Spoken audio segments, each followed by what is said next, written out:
As I neared the stronghold's inner sanctum, a strange sensation crept over me. An indescribable feeling of displacement, a sense of vertigo, as reality itself appeared to warp and bend around me. The disturbance seemed to emanate from the sanctuary's furthest chapel. As I cautiously approached, the sense of dislocation intensified with each step. So this was the tomb of the beloved King William the Just, beatified here as the martyr and catalyst of Moebius's crusade. I was reminded of Kain's journey as a fledgling vampire, how Moebius coerced him to travel back in history and assassinate William, thus igniting a genocidal hatred of vampires among the citizens of Nosgoth. And here I discovered the source of the displacement. The Soul Reaver itself, laid out like a holy relic, and broken, apparently in the battle between William and Kain. I had not thought such a thing was possible, until, of course, Kain shattered the blade against me when he tried to strike me down. Thus, the captive spirit inhabiting the Reaver was released, and binding itself to me became my symbiotic weapon.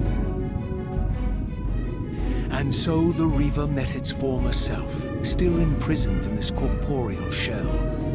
I watched, mesmerized, as the Wraith blade uncoiled itself and snaked down the length of the physical blade. Embracing its twin, its mirror self, the Reaver's long dormant spirit was now fully aroused. And for the first time, I felt the true presence of this other entity, willful, ravenous, and deranged from thousands of years of imprisonment.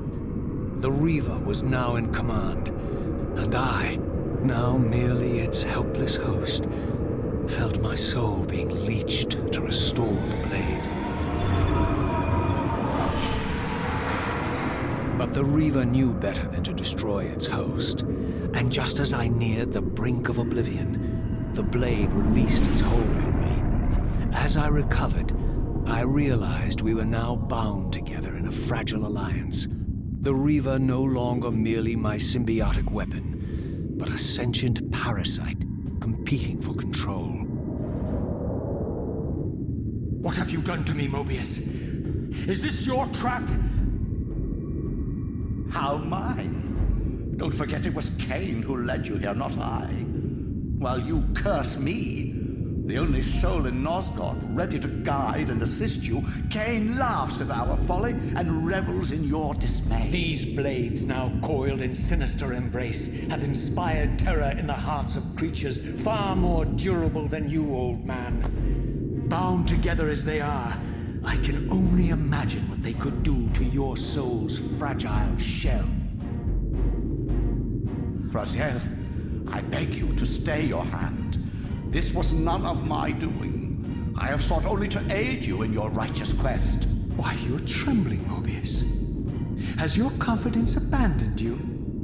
You seem to have made a fatal error by leaving your precious staff behind.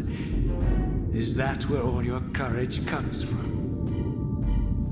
Listen to me, Raziel. You don't know what you're doing. I have taken an enormous risk by appearing here before you, so defenseless, yet eager to prove my good intentions. If there's anything left of the Seraphim in you, you won't do this. While you threaten me, your true enemy eludes you. Don't concern yourself with Kain, old man. He'll join you in hell soon enough. As you said, death comes for us all.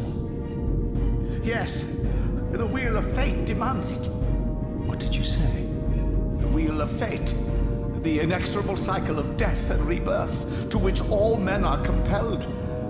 We serve the same God, Raziel.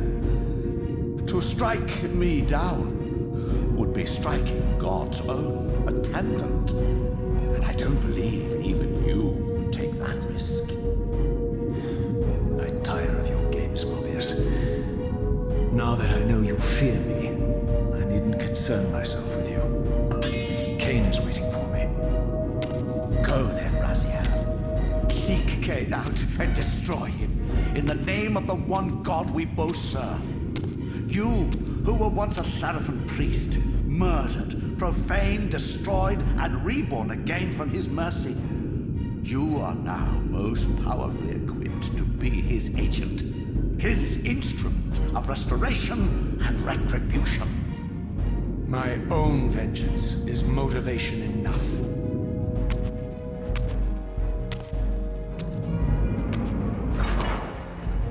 By my soul, you almost had me, my little blue assassin.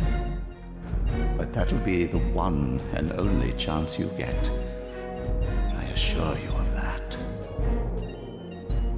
I could now summon the blade at will, regardless of my strength. But once summoned, the blade's ravenous appetite could not be contained. It devoured the souls of its victims, and if I allowed it to become over-aroused, the Reaver would now turn its hunger on me.